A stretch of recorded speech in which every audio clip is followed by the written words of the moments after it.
Nagpadayon pa sa Jesus. Kag paghari it Dios ay tuyar sa usang tawo nak nagsabwag it binhi sa ida uma. Ag sa maraya nak mga adlaw ag gabi sa ida pagtrabaho, sida ay padayon sa pagkatuyog ag pagbati. Agkag mga binhing ida ging sabwag ay matubo ag maanamit inrayang.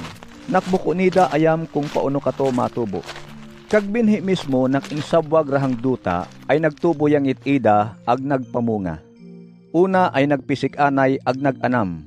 Masunor ay maburos ag magiging uyasay. Pagkahinog it uyas, kato ay aga pasunay dahil urasay para anihon.